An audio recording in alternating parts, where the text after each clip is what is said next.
people who join a 5-person company, they generally are not going to walk in and go, I need a laptop and I need a t-shirt and I need lots of proper health care. And that's not why they're joining. I mean, that's not why they're joining. I don't know, man. In my experience, having started these 3 things, nobody's expectations are that you're clean there. Even for me, is it like they get it, and you just have to be honest. Like, hey guys, we're switching between this and this. Can you just buy your own insurance? I'll give you money. I'll say if you're a girl, not if you're a girl boss, you can't get away with it. If you're the girl boss, good luck. Oh wow, dropping that in the last minute. What's up, everyone? I'm Alex Lieberman. And I'm Sophia Amoruso. Yo, this is Jesse Puggi. And this is The Crazy Ones. What's up, everyone? Welcome back to another episode of The Crazy Ones, the greatest startup show on planet Earth. As always, joined by my co-host, Jesse Puggi, a.k.a. Baby Buffett, and Sophia Amoruso, the Dean. I think an audience member called me the mailman the other day, so I'm going to be the mailman until you guys give me a better name. Can I be the sandwich artist? I mean, it's kind of long, but why? Or do you make good sandwiches? Subway was my first job. I don't know. Oh, I kind of like that. Really detailed. Okay, so we'll call you Modern Murdoch. How about that? If I'm Baby Buffett, you're Modern Murdoch. I like that. Sure. Okay, I'll be the Modern Murdoch. Anyway, for those of you who have watched The Crazy Ones before, welcome back to the show. For those of you who somehow stumbled here, whether it's through YouTube's amazing algorithm or a friend telling you that you have to watch or listen to this, welcome. We're excited for you to be a part of the community. And quick housekeeping before we hop into the show. Shoot us an email at thecrazyones@morningbrew.com. Introduce yourself. Give us feedback on the show. Share ideas for how you want this to get better for you, the listener. We want this to be a community of just amazing entrepreneurs, so make sure to do that when you're done watching and listening. Rundown for today, pretty simple. First, we're going to be talking about an amazing company called Red Ventures. It's a multi-billion-dollar media conglomerate that you've basically never heard of, that our co-host Jesse Puggi is intimately familiar with. Then we're going to talk about fundraising, how we've done it, the lessons we learned, how to do it well, how not to do it. And we're going to finish up with another Startup AMA where one of you, a viewer and listener, sent in a selfie video asking a question about running a business, and we're going to answer that question. So let's hop into this thing. Jesse, I'm going to turn the mic to you. What's the Red Ventures story? How did you even find out about Red Ventures? Yeah, it's a crazy story. We found out about it in 2011. One of my co-founders, Chris, one of his pods in investment banking was a guy, he was an associate at General Atlantic, which is a big private equity firm. And he introduced us to them because General Atlantic had just invested in them, and that was their first outside money. And we got a chance to meet with Ric and Dan, who are the founders, and then kind of had a lifelong friendship since then. And then they actually bought a big stake in Ampush in 2015, worked super closely with them. So they've become like partners to us. But yeah, let me tell the story. I love telling it because it's just such a crazy story. It's one of a bootstrap giant I actually haven't written about, but I'll start with Ric. I will. Yeah. Ric was born in Puerto Rico. His dad was a Lebanese immigrant, which I didn't even know people immigrated there, but was a very successful businessman, but didn't pay his taxes and kind of, I think, got all his money taken away or locked up or something bad happened. And that really left Ric with a lesson. And, he tried to become a professional basketball player, didn't work out. And he went from Puerto Rico at the age of 17 and a half, only speaking Spanish, to Boston College. And he decided to major in accounting. And the way he says it is because it's like, I didn't have to talk to anyone. I could do numbers. Numbers don't speak a language. He spent some time in companies. He went to Harvard Business School. He worked at GE's famous program. And I know GE kind of had a big imprint on him. And his CFO was his boss at GE, his CFO at Red Ventures later. But really the story gets interesting. In the late 90s, there was this company called Sendint. You guys may know it. It started Orbitz. Never heard of it, no. It was one of the biggest conglomerates of the first internet age. So tons of direct marketing stuff with travel. They had like those coupon books, the entertainment books, a bunch of different businesses. And he met Dan Feldstein, his co-founder there. And they started Red Ventures in March of 2000. And if those who know, in April of 2000, the internet imploded and the stock market, NASDAQ was down 60%. And they had 5 years, after 5 years of toiling away at this business, in their words, they had built a shitty digital marketing agency. And it was project based. They could barely get any business with it. And the story they tell is Ric went to Dan and said, give me $1. and Dan gave him $1, and Rick said, okay, you can have my half of the business. Like, I'm out. This sucks. Wow. And By so the they way, actually, where did digital marketing happen at the time, right? Because this is before all like the yeah, that's a major great question. platforms. It was Like, like, where did you do it? that's such a good question. Yeah, it was like all project based, like email work, or they design emails and send emails, or they would do like, let me make your website a little bit better. And it was like total early days stuff. It was all project based work, and I think the business didn't go anywhere. So they actually It's like, funny. I wonder if MailChimp was started around the same time, because I know like the story of MailChimp is they started as an agency and they started providing like email as a service to their clients. And then that they were like, this is actually a really interesting product. So it's interesting to think about how actually agencies can be just great businesses for finding other products within the work you're totally. doing for clients. I mean, Yeah, something yeah, I read that was so interesting. He bought 1 million phone numbers, and this was just yeah. like Let me. before. Oh my I'll God, why get to don't you tell that. that story? I love that so Yeah, much. so it's 2005. They just divested this business. They sold it to someone else for nothing, and they said, "What do we do now?" And right around that time, there was this thing that had been launched called the Google paid search engine. Right there, I mean, Google is maybe a few years old, but the paid ads didn't had not had just started. And one of their big relationships was with DirecTV, the satellite provider, and they had this super creative idea. They went and said, you guys don't know how to do any of this stuff. DirecTV at that time was looking for dealers, right? So people who would sit inside of a mall and sell you a subscription, and they'd pay them a bounty every time they bought that subscription. So Rick and Dan smartly went to DirecTV and said, we want to be a dealer. We want to be a reseller of DirecTV. And DirecTV's like, okay, cool. What's your region? What area? They go, this region is going to be called the internet. And DirecTV didn't really know what the internet was. So they're like, okay, sure. You guys want to sell on the internet? Go for it. So what they set up was, instead of an agency, they became actually they had a brand called Direct Star TV. They had tons of websites for their driving SEO, tons of paid search. They could bid on the brand term early on. And as Sophia started saying, they got amazing at connecting marketing and sales. Like, one of the examples they give is they had 1,800,000 numbers. So you would call in. This was before any of this existed. This is like late 2000s. They would figure out, oh, you like HBO, you like the NFL. Okay, you're going to call in on an 800 number connected to your cookie, and they're going to know your browsing behavior, and it's going to change the script that they showed you. So they built all this crazy connective tissue. And one of the things they always say is, if I can get 3 to 5% better at 10 different things, I'm 50% better all of a sudden. And they started selling DirecTV. So every time they would sell a DirecTV subscription, they'd get paid whatever, $500. And they literally became like 20% of DirecTV's volume and built a like $100 million profit business just on selling DirecTV on the internet. Like that was And their sole client. that was their like 80% of their business That's through for insane. the first 5 years. Then they did the same thing with ADT security. They did the same thing with any of these like long home purchases, and it became a multi-$100 million business. Hadn't raised a dime of money. Around that time, Rick was actually in the Sully flight. So the famous flight that landed in the Hudson. And apparently, like, I've met his executives who knew him before and after, and they go, it really changed him. I mean, he really, really started to take the second chance at life. At that point, he started to kind of go, I'm going to do Red Ventures for the rest of my life. Like, up until then, he wanted to flip it as soon as he could. And he said, nope, I'm going to just wake up every day and make this thing amazing because life is not promised to me. It's one of the best TED Talks I've ever watched. It's Yeah, like short, 5 1.3 minutes. million views. Yeah, 5 minutes, the 3 lessons he learned from that flight.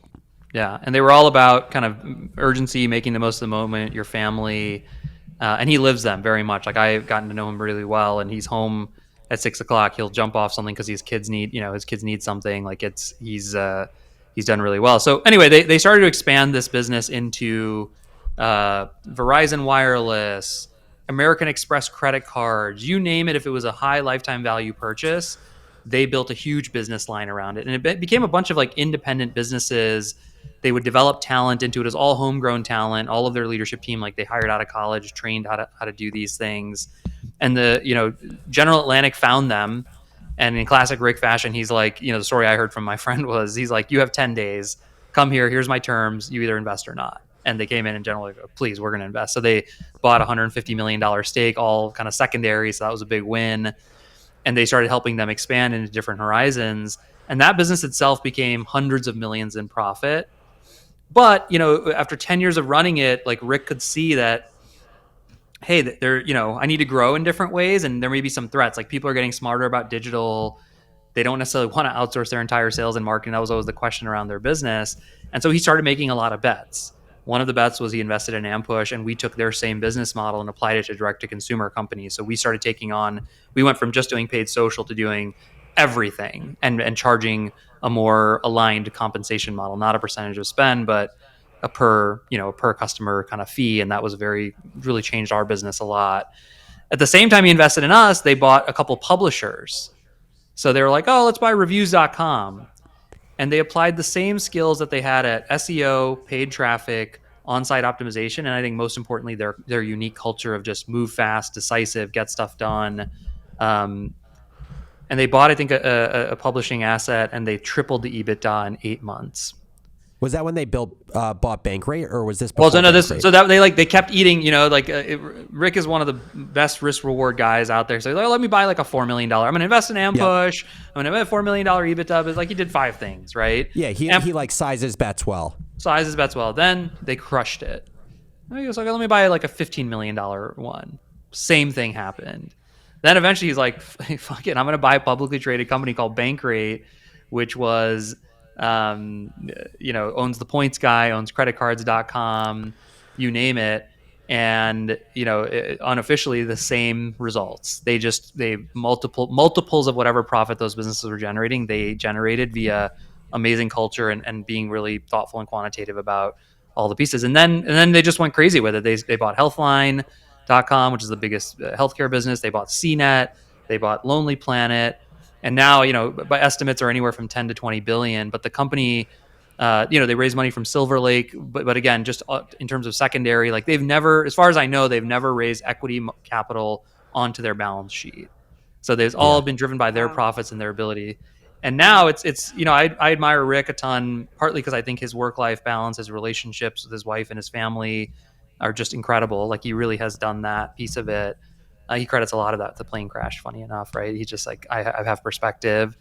Um, but the other thing is their culture is just unbelievable. They let our leadership team come across the board. We had 15 of our top leaders come and screen kind of their equivalent leaders. And then we came together and we said, what did we learn? What did we see? And the consistency of their culture, and it was in that New York Times article, it's like warm and generous and friendly and like ruthless quantitative analytical direct marketing. It's like a total combination of those two things.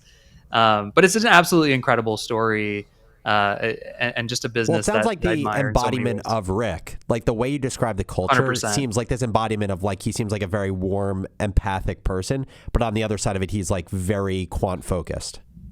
Like to the T. I think Jeff Weiner says compassionate about people, ruthless about business, and he is that. And I think in a way that you kind of know where he stands and you know why, and so that it never really offends. Never like they bought a big stake in us. They were going to buy the rest. They ended up not doing it for a variety of reasons, but it never bothered me because I sort of understood the rules I was playing by, and he never stopped supporting me. He never, at one point he called me, I think maybe 8, 9 months into the investment. He's like, you never call me, Jesse. Like you're busy. I'm like, dude, I'm like 2% of your business. And he's like, yeah, I don't care about that either, but you're my friend and I want to support you and I want to like be there for you. That's why I did this. And I was like, oh shit.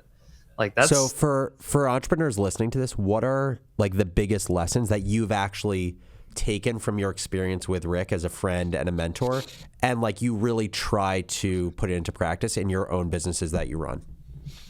Yeah, I mean, I think, God, there's so many. I think I've written about it before. I mean, I think I'll do a mix of a few different types. I think one is like, Rick does not know the revenue of Red Ventures. He could tell you the profit down to 5 decimal places. And he had the story he That's told me wild. where he met Jamie Dimon. And Jamie Dimon was like, "What's your revenue of your business?" He's like, "You know what? I'm not gonna lie, I have no idea. But here's my." And Jamie's like, "You must be an amazing entrepreneur." And I think Wow. like he says profit's the only thing you could take to the bank. Like I'm definitely in that school of thought that you got to make money in your business. You got to be profitable. Doesn't mean you can't grow, but getting addicted to burning cash is a very dangerous thing. And I think that's one he blazoned into our head. I remember one time we were having a board meeting with him, and I was like, "Our revenue's growing," and he's like, "Look at the problem." He's like, "But you're hiring a lot of people," and I was like, "Yeah, but revenue's growing," and he just like put his hand, and he's like, "Jesse, have I taught you nothing? Like, I don't care about revenue. I only care about profit." So I think that's a great lesson to take home. I think this is the threefer. I like to tell everybody this. Oftentimes when you're debating with your business partners or executive team, it's like, okay, we can do initiatives that grow us, or we can do initiatives that make us more profitable. And we're like, oh, there's a trade off. There's all these issues.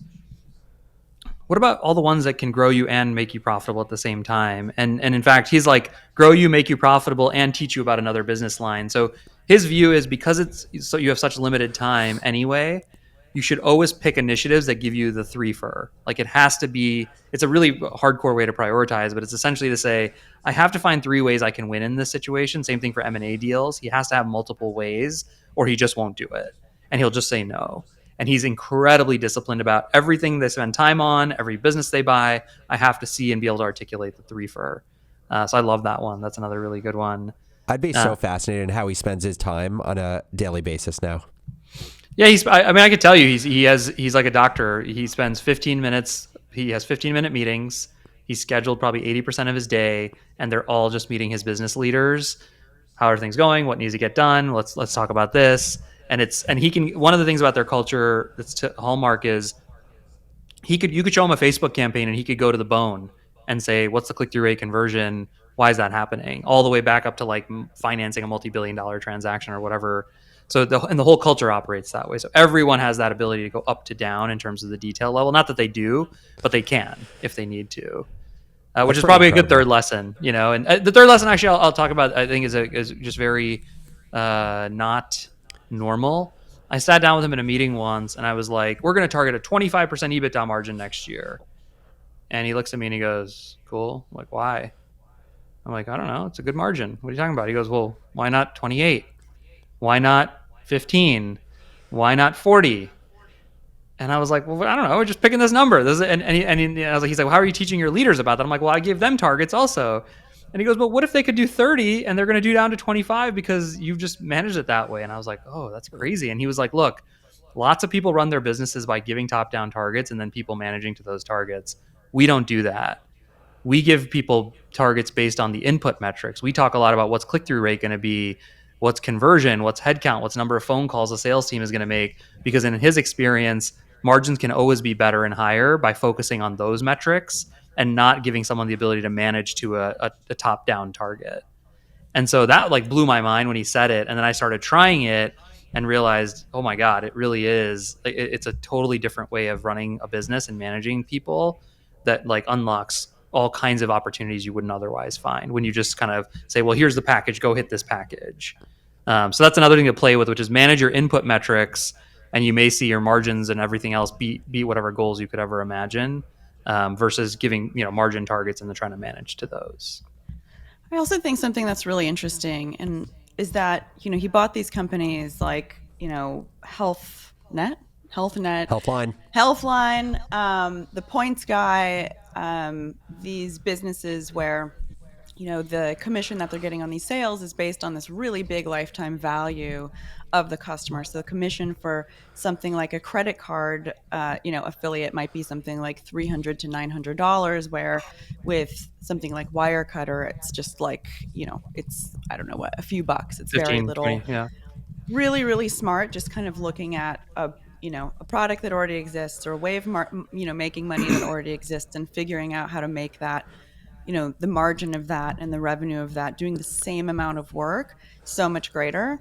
I also saw that he said something that everything is written in pencil. And for someone that is that disciplined, being able to instill that culture of curiosity and innovation in an organization that has been pretty formulaic with its business model is really interesting, and I think gives people permission to run and not feel like this is the formula, even though it has been the formula. So Yeah. he's, there are kind of oblique ways that he's building his business and think both culturally and strategically, from like his product and financial perspective, that is really inspiring. And also, I think a takeaway here is just like, one, if you bootstrap your business and you're building the Facebook ads, everything. You can hold people accountable to that. If you raise a bunch of money and you hire people who know how to do that, it's really hard to hold them accountable. So in the beginning, being in the weeds and being that kind of founder can be a really big strength. And then also, what a lot of people don't think about, they think about bootstrapping, but they don't realize that it's not, bootstrapping isn't always about taking money out of the business just to pay yourself, but that just like a venture backed business, your goal can be to build enterprise value and take secondary out of it, which a lot of founders are Sure. like, well, I don't want investors.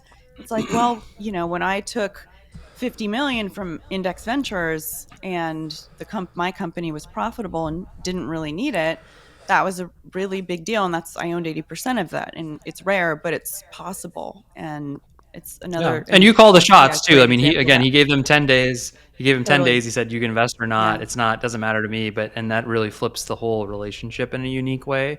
Yeah. Um, and I think the The other big thing, just as a story, like there's that Steve Jobs. You connect dots looking backwards. They would have these big business lines. By the way, just to be clear, they would have 30 to 50 marketing people and 200 salespeople. They actually did all the sales themselves, and they got really good at, they'd bring on American Express as a client and they'd reassign 20, 30 people from the marketing team and 100 people from the sales team that were some of their best. And they just got amazing at this whole everything is written in pencil, moving people around massively, massive orgs. Well, guess what? When you start buying huge businesses, if you're really good at moving people around in new orgs, that's been part of their secret sauce. If they buy a business, they literally will put 100 new people on the business, and those people will start to like reinstall their playbook, which then leads to massive gains. So there's so many little pieces to it that add up to like a crazy and insane sort of story.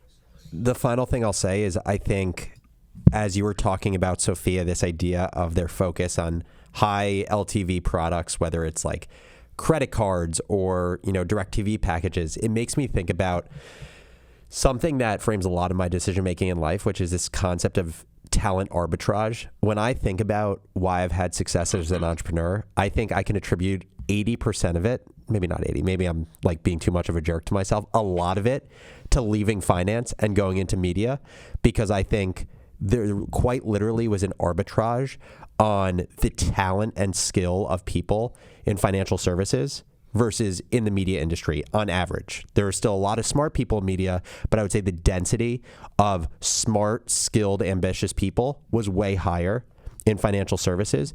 And I would say it's actually kind of the same thing when I think about using the example of affiliate businesses. There's an arbitrage of, not to say you don't have to be skilled at selling direct to TV packages or selling credit cards, but you just have so much more buffer to work with of selling a credit card that all of a sudden you get a kickback of $700, or selling a direct TV package that you get a kickback of $300 versus selling a sweatshirt that you get a kickback of $20. You have so much more margin to play with, so you can be more mediocre at your job. Not that you want to be, but you're afforded that opportunity. I Yeah, also I think, just agree. speaking about curiosity inside the business, what they're playing to are the curiosities of their readers. And so someone's looking, to save money, to finance their business, to get their credit card, right? To get points, to think about their health, to Google every last ailment that could possibly, be affecting them. And these are, I mean, they're fears. It's playing into fears in some ways, but it's also it's playing into people's egos, but also their livelihoods. Totally. And also they're not beholden to the advertising industry, the algorithms, where anybody can go into Apple News and see all of the news, and the news is very much commoditized now, where something that's specialized and something that's built on SEO, which is free, is a higher margin, much more specialized product that gives them kind of like a direct line to selling products in a way that a news organization may not have the same opportunity to. Yeah, Totally. and then the Okay. best, We need to push forward. I'm Okay. putting the mute button on you. All right. I wish it was like pardon the interruption where you could actually mute people. Okay. You were talking about a minute ago, Sophia, how you had raised the 50 million from Index, and I want to go deeper into this topic of fundraising. So let's start with you. Talk about just your fundraising experience, like when you've raised money for your businesses, and some of the biggest lessons that you learned in the process of fundraising. Yeah. I mean, it was easy the first time. I didn't mean to. They sought me out, right? I had built this really successful business with Nasty Gal, bootstrapped it to, $12 million, from 1 to 6.5 to 12, and it was exploding. And e-commerce was still pretty nascent. There weren't a lot of, fashion e-com businesses out there. So it was unique in its space. Um, and they came in and they plowed $50 million into the business. I, as a bootstrapped entrepreneur who, wasn't a management consultant, who didn't go to business school, who I think a lot of founders who are listening relate to, in that they're an accidental entrepreneur. They don't think, they don't have the pedigree. Maybe they think they can't do it.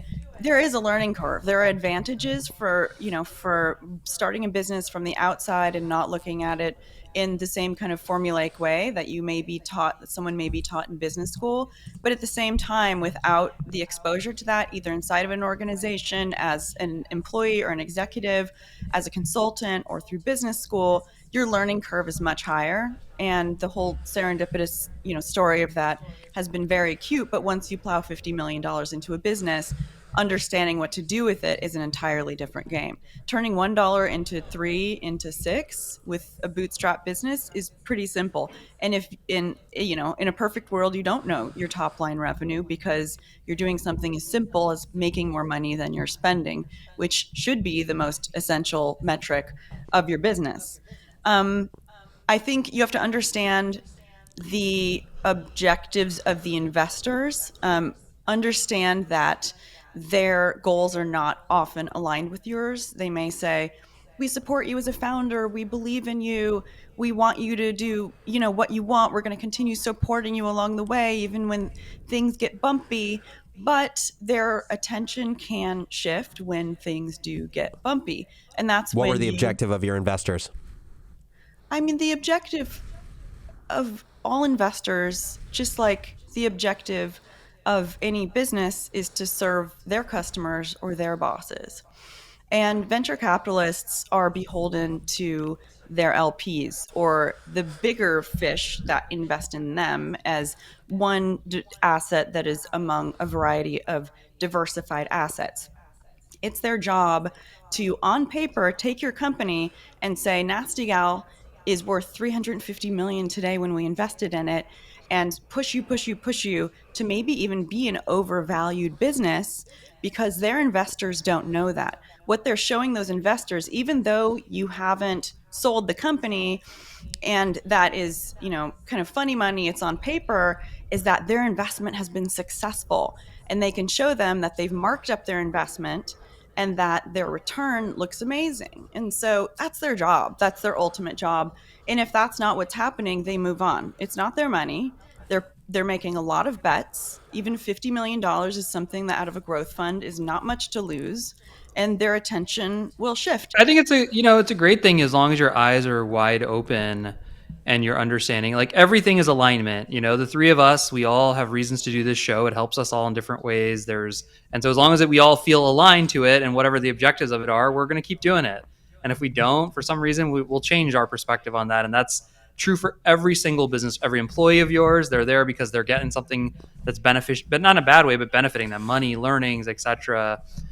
And I have a funny story about this, and I want to share just as an example of how things change a little bit. So we raised money for Kahani. Everybody knows that. And one of the final terms of the negotiation was, there was this term that if I died, that my equity I would stop vesting, and my family would get whatever was vested, but the rest the company would own. Right? Bad incentive. And I was like, I'd never seen that before because I've never raised seed money, right? And seed money is very different. They're betting on an idea that really hinges on my ability to deliver it. Let's be very clear. And everything I had raised had been more mature businesses. And looking at Growth Assistant as another example, it's a little further along. But like, if I die, my family owns that. That's like our equity. No one's going to touch it because it's me and a partner. Did you raise anything for Growth Assistant? No.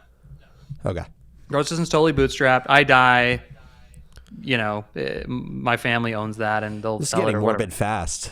Well, but of how many times they're talking about you dying. But I was like, wait, why, guys? Like, I started this thing. Why would the company? And they said, look, Jesse, this is pretty standard in this type of deal. And the reason is you die and you own the whole company, and we need to find someone to run it and grow it because we've put money into it. We've put investor money into it. And it occurred to me in that moment that the second you raise institutional or professional money, which I define as sort of money raised from people who have raised from other people, right? Like Sophia said, it's their business, not a person's individual capital. Your business becomes a financial product. That doesn't mean you have to treat it that way, by the way, but you just have to understand that it has become a financial product for somebody else. and that financial product has to have like a return. Like that's part of the point. So it makes I ended up giving on it, right, because I understood where they were coming from, and hopefully I won't die.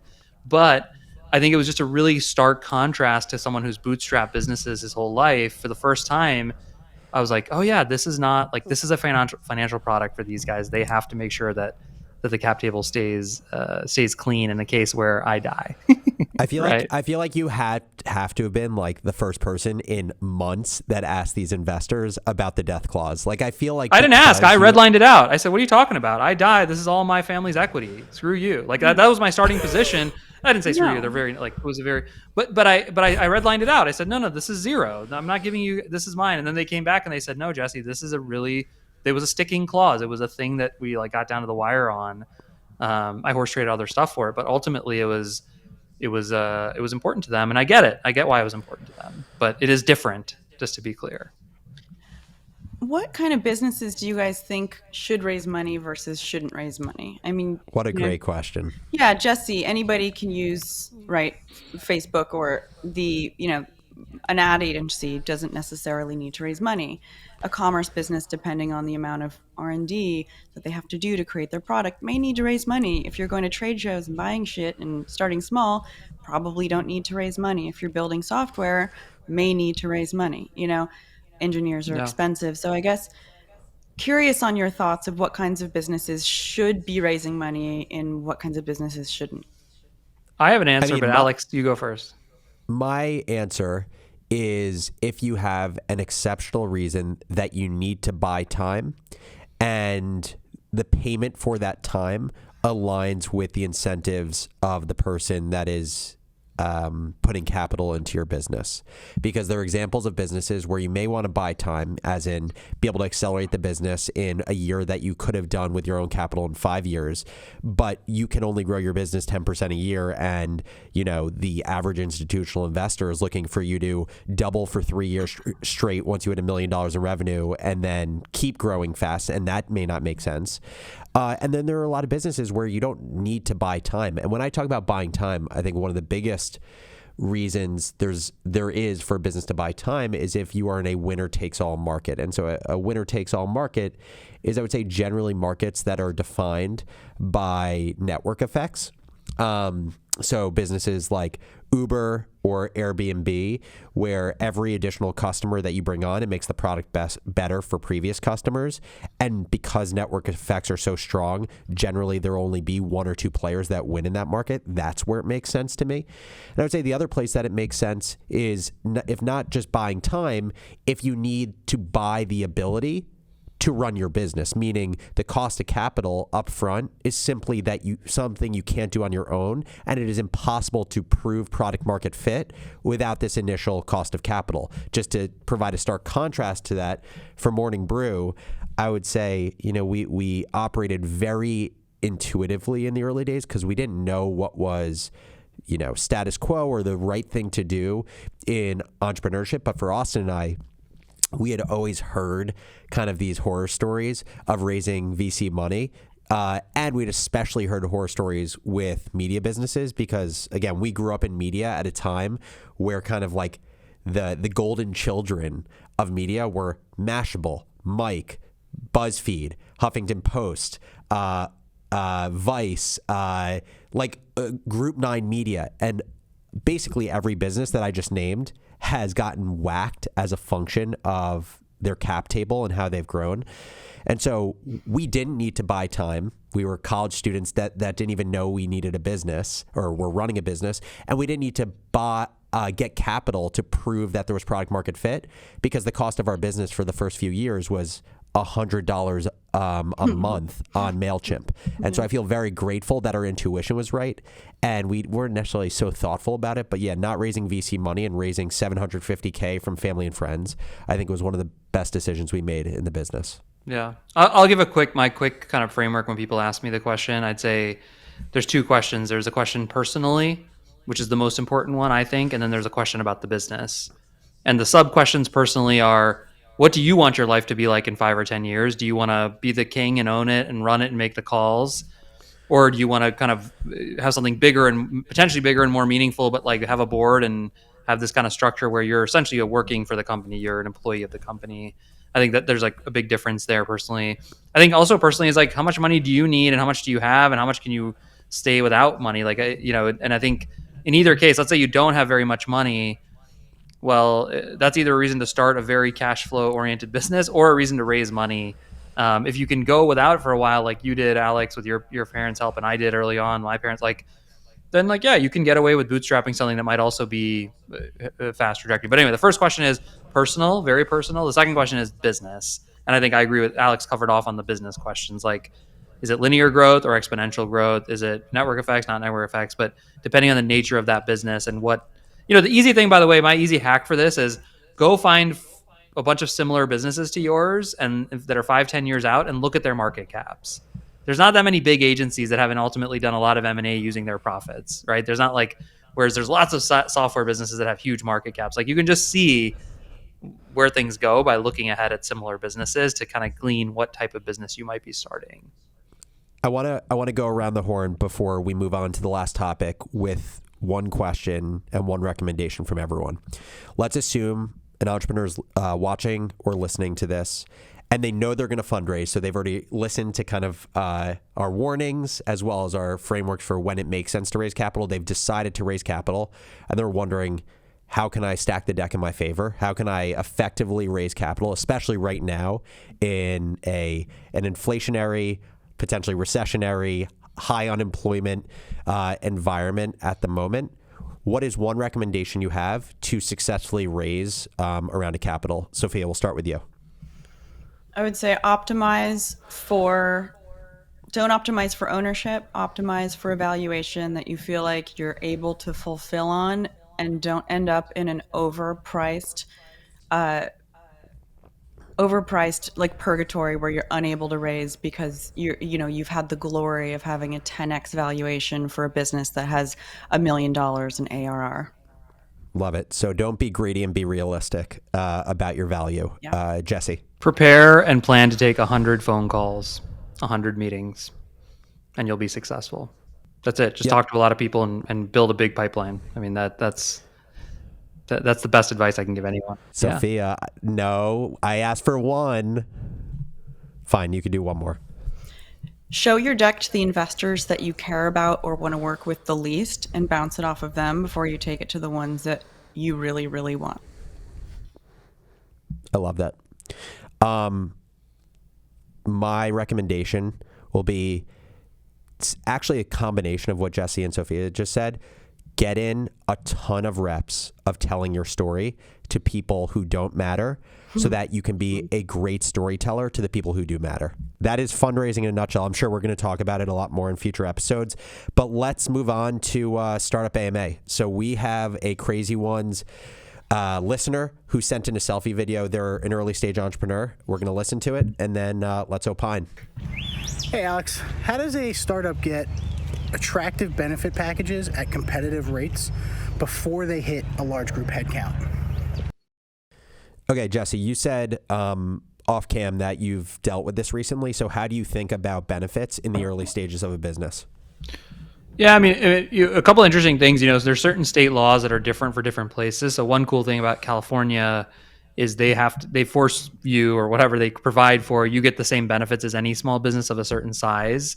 And that's actually a requirement for the insurers. So if you're starting in California, that's a benefit. In Missouri, that's not the case. I don't know what the case is in New York.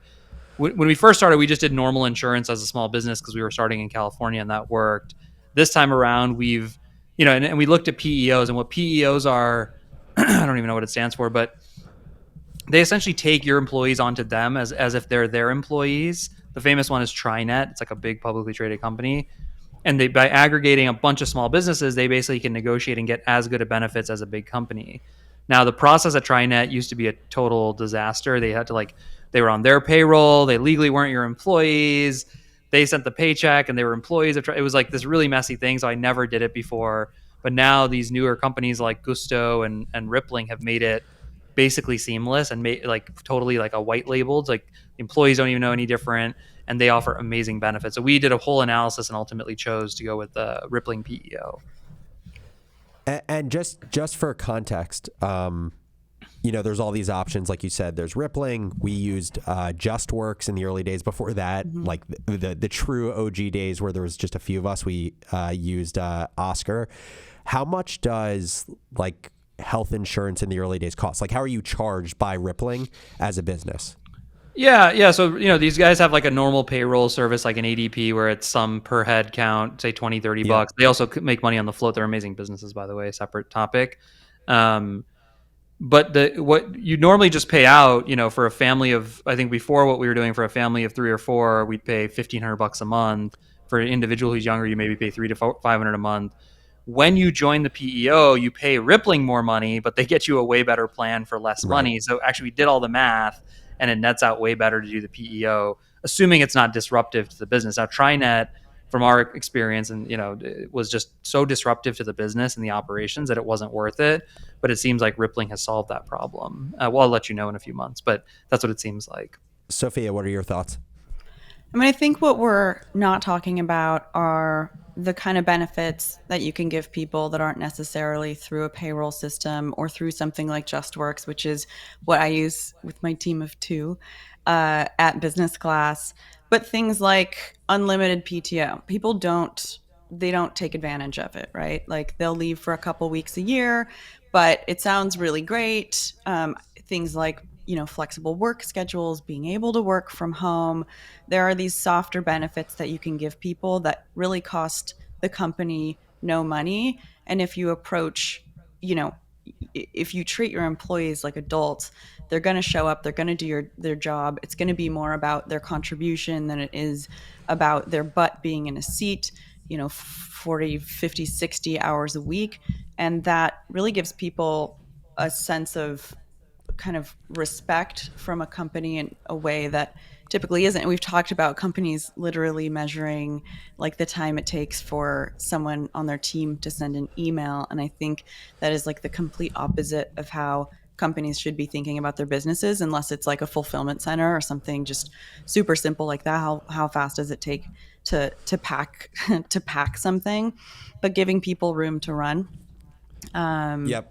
Yeah, culture, like these are things that can feel like benefits to people where they're not going to leave your company because of health insurance, only pay, the company only paying for half of health insurance. They're going to leave your company because your culture sucks, or because they're not learning, or because somebody's micromanaging them. Like, yes, it's a carrot, but it's not what keeps people around. I think we're gonna have a great debate on some episode about if unlimited PTO is actually valuable, because I think it's an absolute farce, and I don't think I don't think people actually use it, because they think they feel the pressure not to use it. You could argue that if your culture was better, people would use it. I still don't buy it. It is a debate for another time, but I'm not going to be able to provide that much value to this conversation, because I'm you're living the executive chairman life. You're like, benefits. To be honest with you, I would give anything to be back in the seats that you guys are in right now. But all I'll say is, it's so funny to think back to the early days of the brew, of things we didn't give to people, and if we didn't give those things today, we would get shit on. Like, I don't think we originally gave healthcare or health insurance to a few of our early employees. Our first provider was Oscar, and Oscar was like pure cat insurance, catastrophe insurance, where it's like you pay, the lowest premium, you have the highest deductible. So basically your insurance only is going to pay out if something really fucking bad happens in your life. And I'm trying to think what else. Oh yeah, we didn't give computers in the early days. We made people bring their personal computers into the office. Like, we thought that was like normal for an early stage business. But I think that's a good point, though. I was going to say that in Sophia's comment is one thing to keep in mind is this is one of the hallmarks of being a great entrepreneur, is worrying about what matters when it matters. And, example, we were starting Growth Assistant, and someone, Adrian was like, well, we need to figure out if it's legal to do what we're doing. And I'm like, well, no, we're not going to spend any money on that. Let's go see if there's a business here. And then if there is, in a year, we'll actually have the resources to figure out if it's legal and how to make it legal, which is exactly what we ended up doing. And I think people who join a 5-person company, they generally are not going to walk in and go, I need a laptop and I need a t-shirt and I need lots Totally. of proper health care. And That's not why they're I joining. mean, That's not why they're millennials. joining. I don't know, man. In my experience, having started these three things, nobody's expectations are that you're clean there. Even for me, is it like they get it? Then you just have to be honest. Like, hey guys, we're switching between this and don't this. Can you get just buy your own deemed, insurance? I'll give you money. I'll say if you're I'll say a girl, one last not thing. if you're a girl boss, you can't get away with it. If you're the girl boss, good luck. Oh wow. Dropping that in the last minute. Roll that over to the next conversation that we have. Last thing I'll say is biggest lesson, or one of the biggest lessons I learned, is you can't hire HR early enough, or like you can, but I would just say, like, when we hired HR, it was too late.